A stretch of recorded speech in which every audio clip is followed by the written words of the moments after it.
Alors bonjour à tous, ça fait un petit moment que je veux faire une vidéo sur Binance, parce que c'est devenu aujourd'hui une plateforme incontournable, On retrouve vraiment tout sur Binance. J'ai longtemps été sur Kraken, qui a aussi ses avantages, mais je trouve que Binance est vraiment une plateforme aboutie.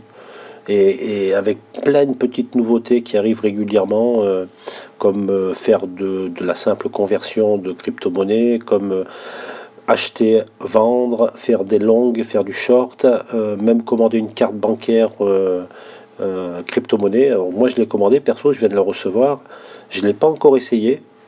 Je l'ai reçu il y a 2 jours. Je l'essayerai, mais j'en ferai une vidéo. C'est vraiment une carte bancaire intéressante parce qu'on met des crypto-monnaies sur cette carte bancaire et elle va nous servir pour acheter. Il y aura une conversion qui va être faite à la dernière seconde pour convertir la crypto-monnaie que vous avez sur la carte bancaire en euros pour pouvoir faire un achat directement chez n'importe quel commerçant.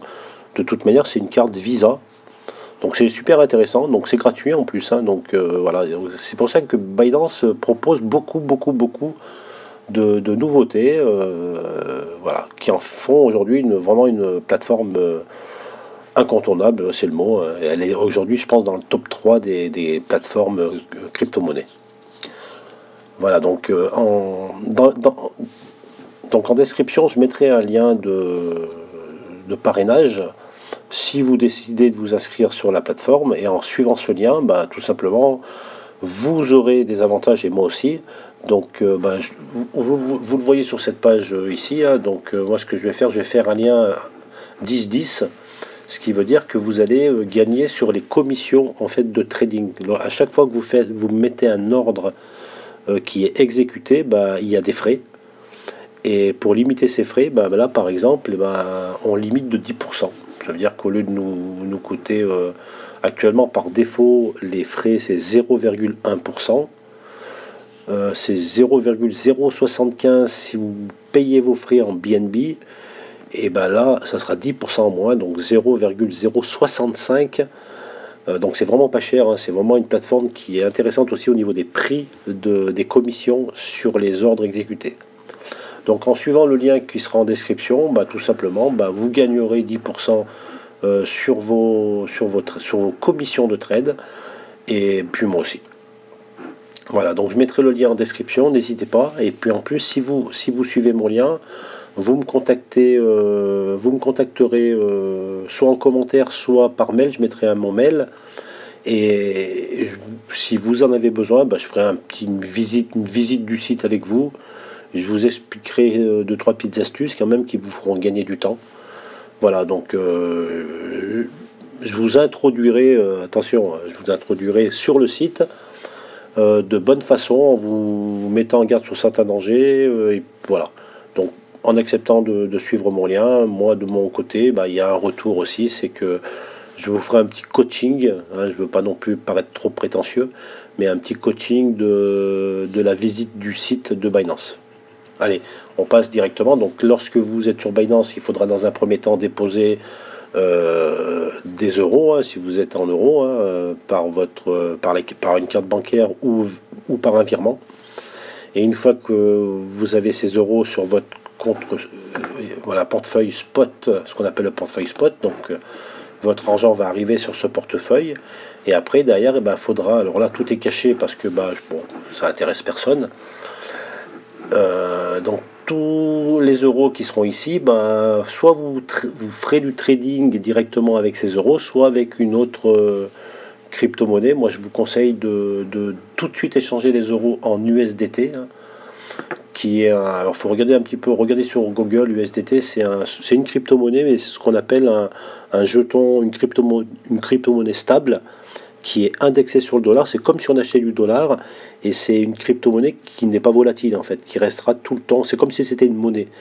Sauf que lorsqu'on fait du trading en euros, le problème c'est qu'à chaque fois qu'on vend une position vers des euros, logiquement on devrait faire une déclaration aux impôts pour chaque euro gagné ou perdu d'ailleurs, une plus-value ou une moins-value au niveau des impôts. Donc c'est compliqué.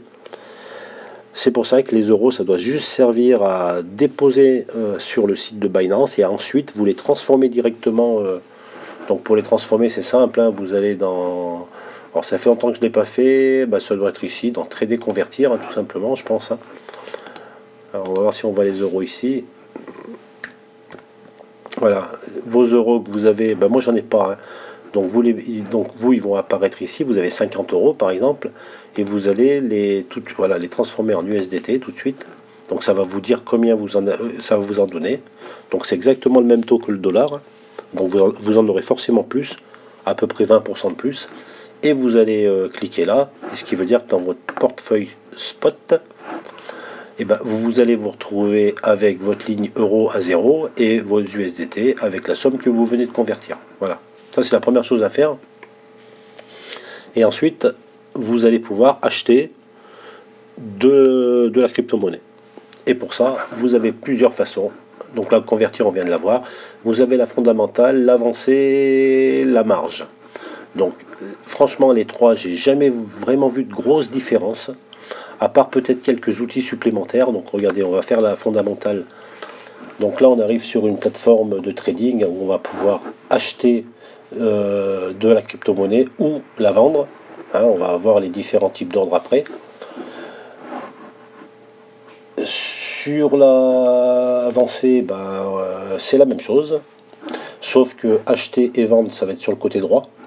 Donc moi je trouve ça moins... Je préfère celle qui se trouve un petit peu en dessous, un peu plus centrée. Alors là, peut-être qu'il y a quelques outils supplémentaires au niveau trading. Là, je vois qu'il y a du TradingView. Mais voilà, ça ne va pas nous servir énormément, sauf si vous montez vraiment en compétence. Là, peut-être que vous en aurez besoin. Et encore, je préfère même aller sur TradingView directement voilà, pour avoir tous les outils à ma disposition.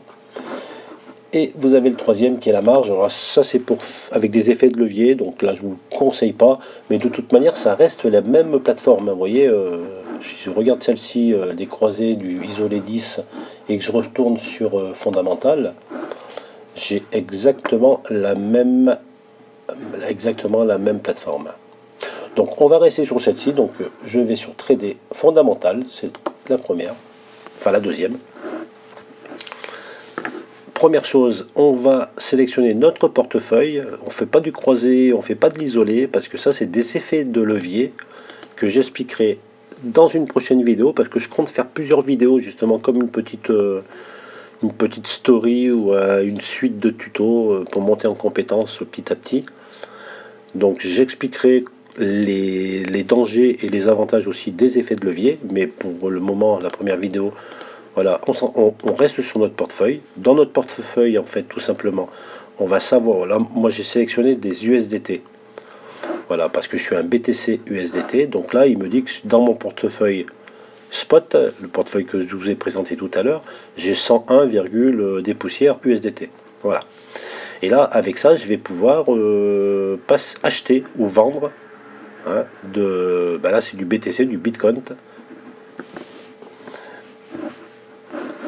Si je veux prendre autre chose, tout simplement je vais ici, je choisis ma monnaie, alors soit de l'euro, moi je vous le conseille pas, soit de l'USDT, et là vous voyez j'ai toutes les paires qui sont possibles avec l'USDT.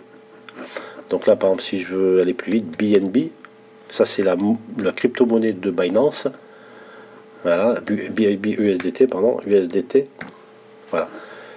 Et là, dans ces cas-là, ça change ici, BNB USDT. Et là, ça sera pour acheter du BNB ou pour vendre du BNB avec mes USDT.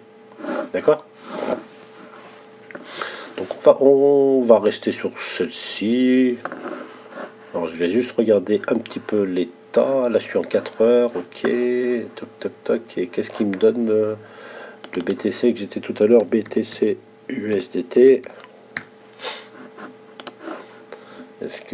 Comment il se comporte lui? Lui, il est pas mal descendu sur 4 heures.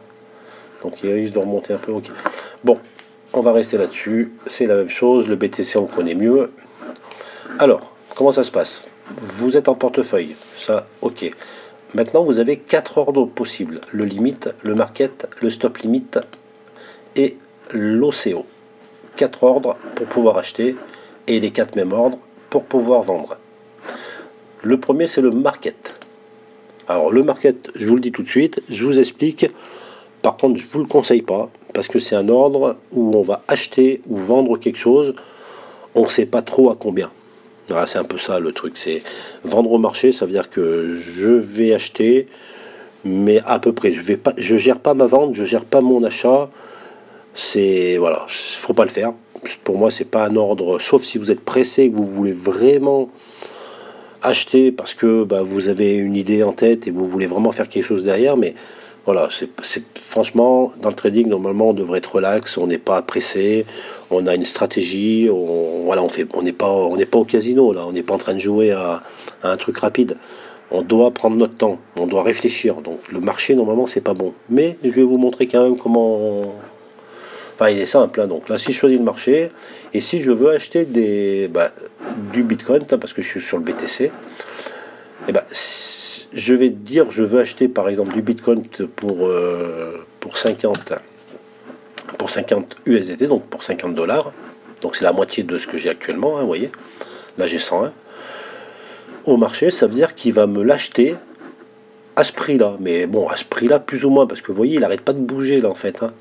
Donc je ne sais pas trop à combien, mais en tout cas, ça va être environ ce prix-là. Ce qui veut dire que quand j'achète, mon ordre, il va être immédiatement exécuté. Voilà, donc je vais le faire en réel, hein. Acheter BTC, je confirme, pouf, là j'ai vu le au-dessus, ça m'a acheté, là je suis arrivé à 100, je suis donc à 100, à 51 ici, donc mes 50 USDT ils sont bien partis, et ben ils sont partis là, là je me retrouve avec 0,00137 BTC. Voilà, j'ai acheté à un certain prix, donc je peux le voir le prix à laquelle j'ai acheté.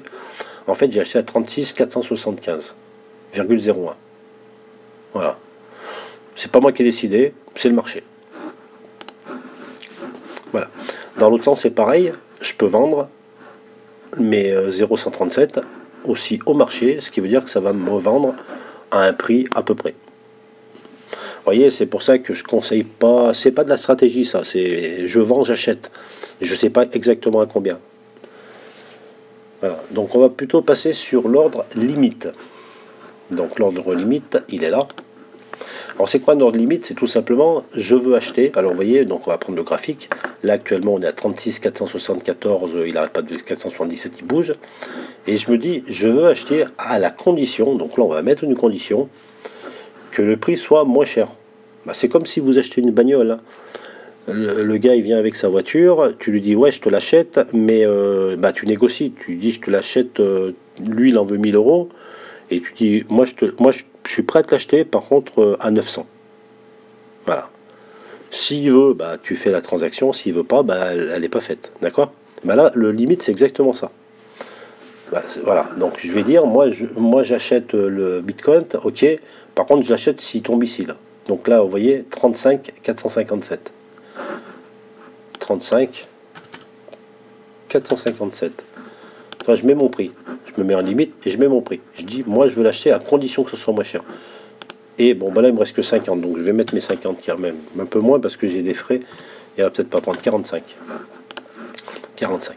Et là, si je clique sur acheter BTC, comme tout à l'heure, mon ordre, il n'est pas exécuté comme tout à l'heure.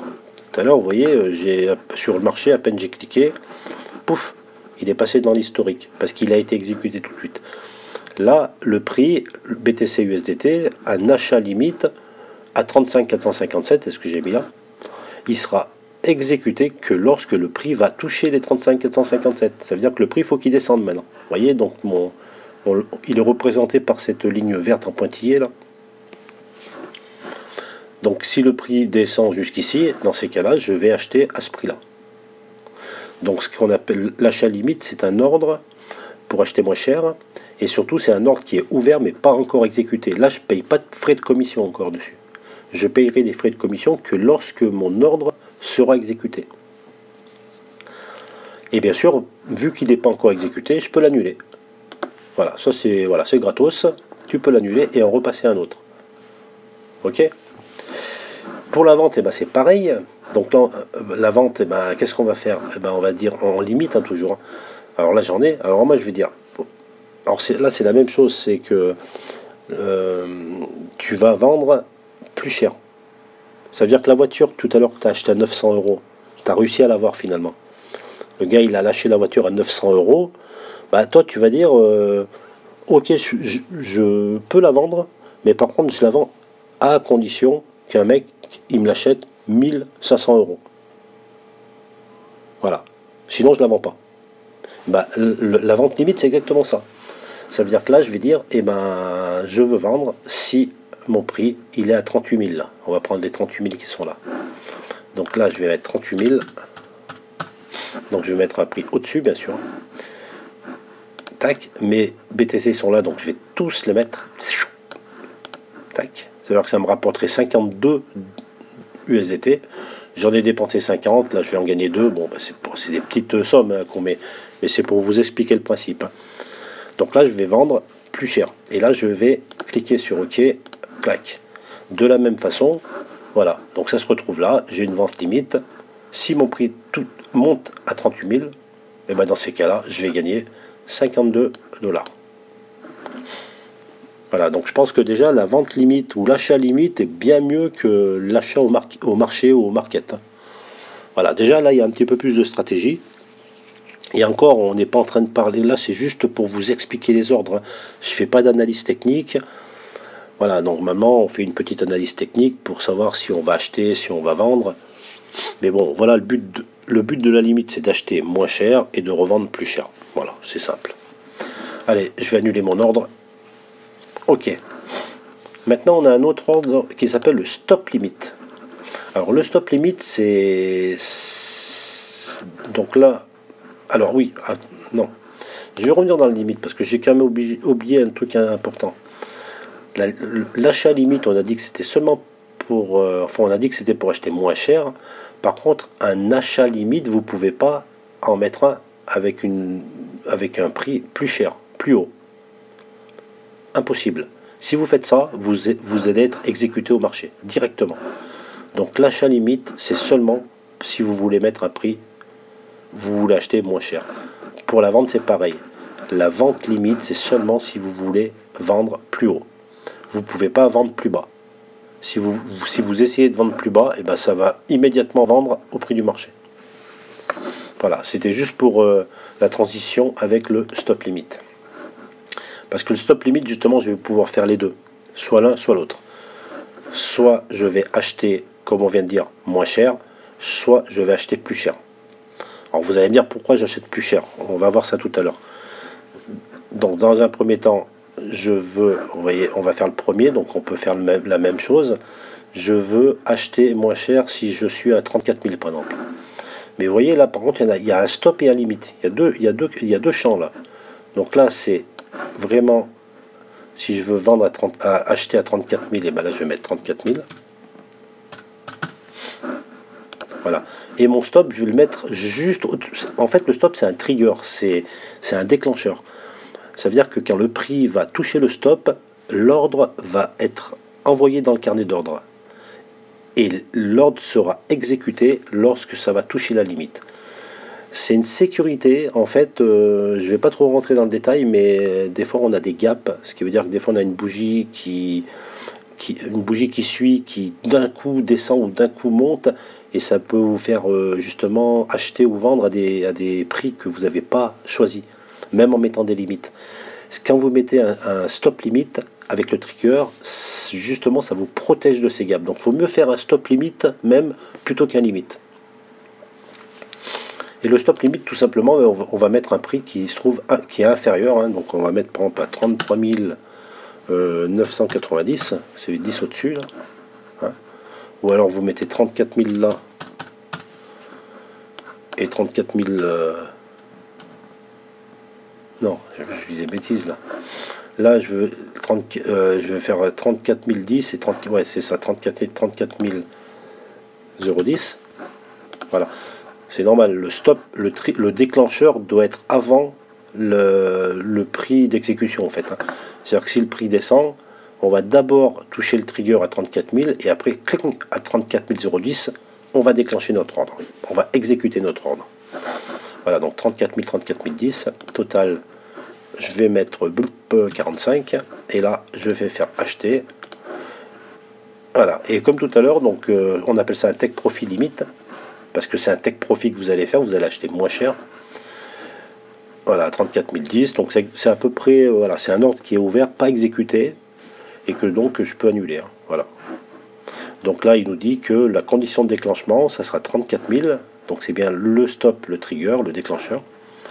Et notre prix, par contre, va être exécuté à 34 010. C'est ce qu'on a mis là. Tac. Voilà, l'intérêt, c'est que je vais pouvoir aussi mettre un prix plus haut. Alors je vais le faire et je vous expliquerai pourquoi après. Ou je vous l'explique tout de suite. Là, on va dire, bon, en trading, il faut avoir quelques notions quand même d'analyse technique, mais on sait qu'il existe certaines résistances qui n'ont jamais été franchies depuis le début, depuis l'historique de cette crypto. Et on sait que si le prix un jour casse cette résistance, on est parti pour une nouvelle hausse. Donc le prix risque de monter encore plus. Donc c'est pour ça que de temps en temps, sur certaines résistances, on peut acheter si le prix casse la résistance. Si par exemple là j'avais une grosse résistance ici, vous voyez là, à 41 336 là, par ici, et je me dis, oula, si le prix il casse cette résistance et il atteint les 42 000, je vais partir pour une super hausse. Donc ça vaut le coup d'acheter. Donc genre je vais acheter à 42 000. Encore une fois, c'est un exemple que je dis. Hein. Mais voilà, il faut bien comprendre le principe. C'est une grosse résistance qui est présente.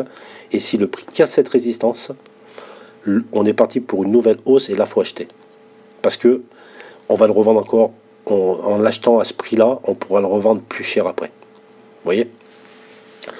Donc, je dis, je vais acheter à 42 000. Donc là, bah, pareil.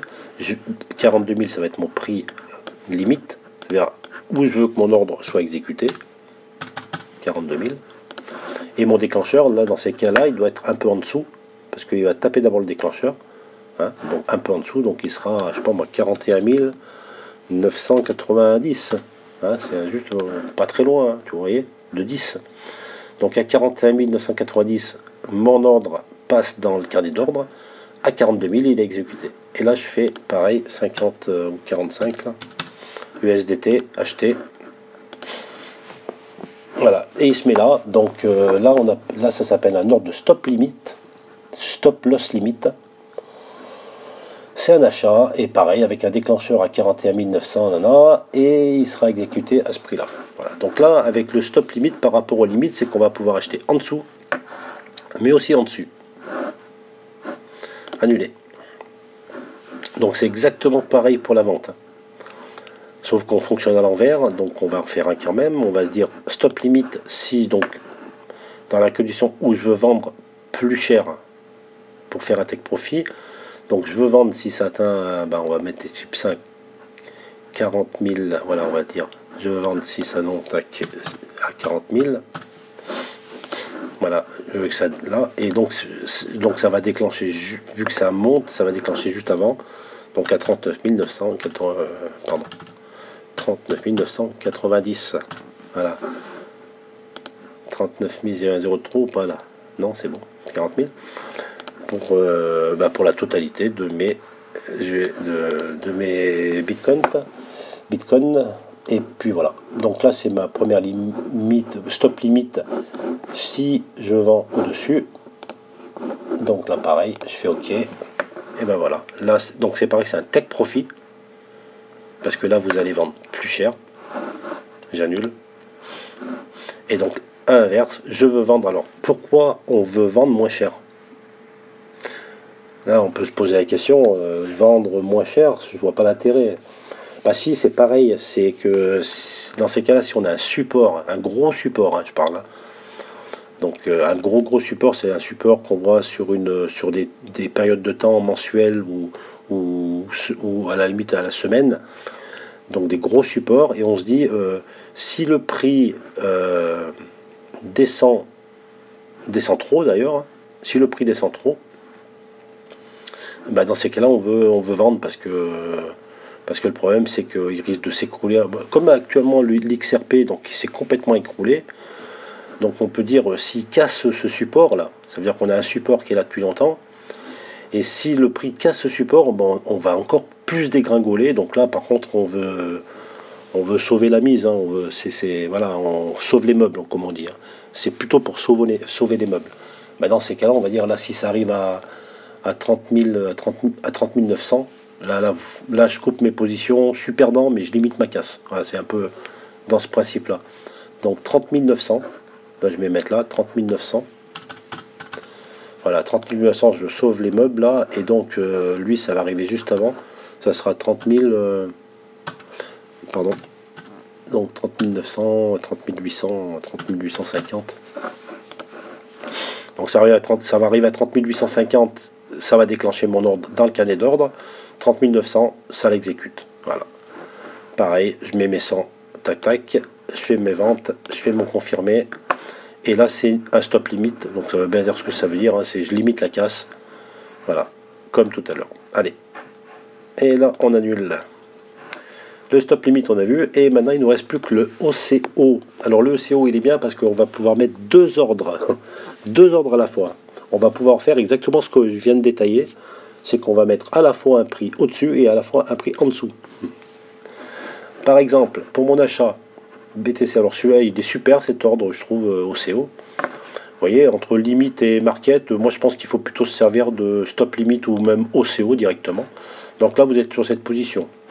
Vous voulez acheter du Bitcoin. Vous vous dites, allez, non, je veux l'acheter s'il est déjà, première chose, s'il baisse, s'il est moins cher. Donc 34 092. On se dit, ça c'est Take Profit, c'est le premier. 34 092. Ça c'est la première chose. Je veux le vendre s'il est là. Par contre, j'ai vu une résistance au-dessus. Et je me dis, ah, s'il monte jusqu'ici, par contre, ça risque de faire une grosse remontée. Donc je veux acheter quand même. Comme on a expliqué l'explication de la résistance. Donc 41 500. Donc là, je vais mettre 41 500. Là, j'achète aussi. Et pareil, je dois mettre mon trigger, hein, toujours. Donc 41 500. Donc mon trigger, il sera un petit peu en dessous. 41 450. Voilà, ça veut dire qu'il va monter à 40 450, c'est ça. Et je mets 45 euros. Et là, si j'appuie sur... voilà. Si j'appuie sur HBTC, vous voyez, ça va créer deux ordres différents. Là. Au lieu de me créer deux ordres comme en stop limite, ça m'a créé donc un limit market.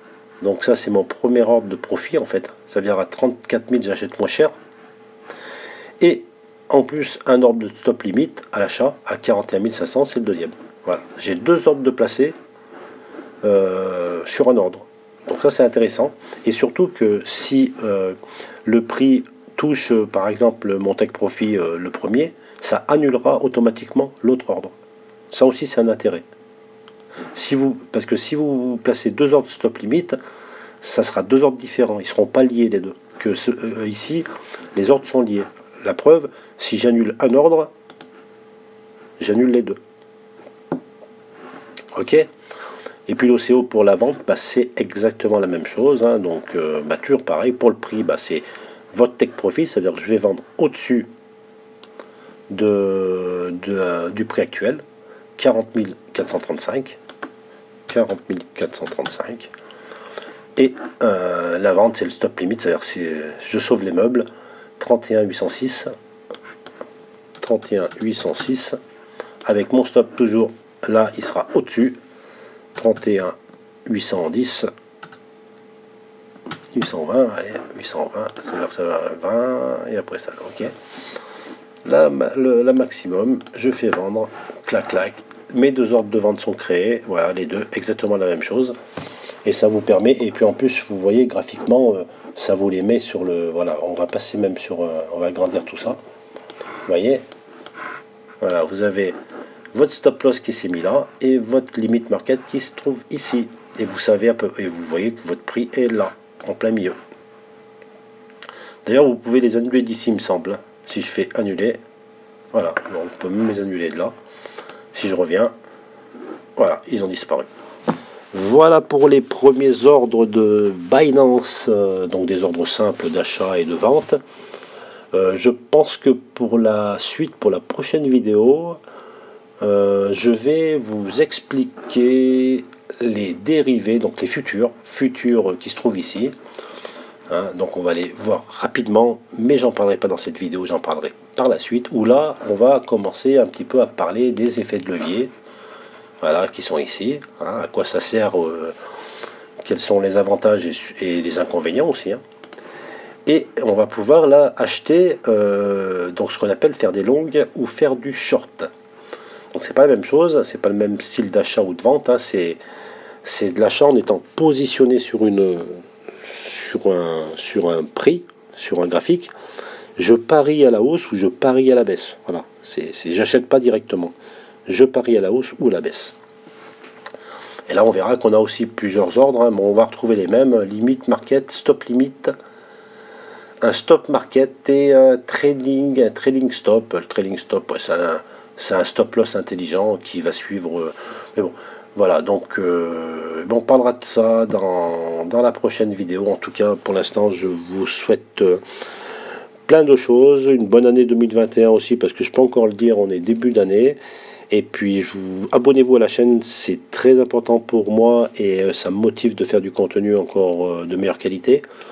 Likez et laissez des commentaires, je réponds à tous les commentaires. Et puis, si vous avez des questions, même sur Binance, même sur d'autres points, je serai content ou d'y répondre directement ou d'en faire une vidéo. Voilà, pourquoi pas, d'en faire une vidéo, ça me donnera une idée pour en faire une. Voilà. Allez, merci à tous, pensez à vous abonner surtout et à bientôt.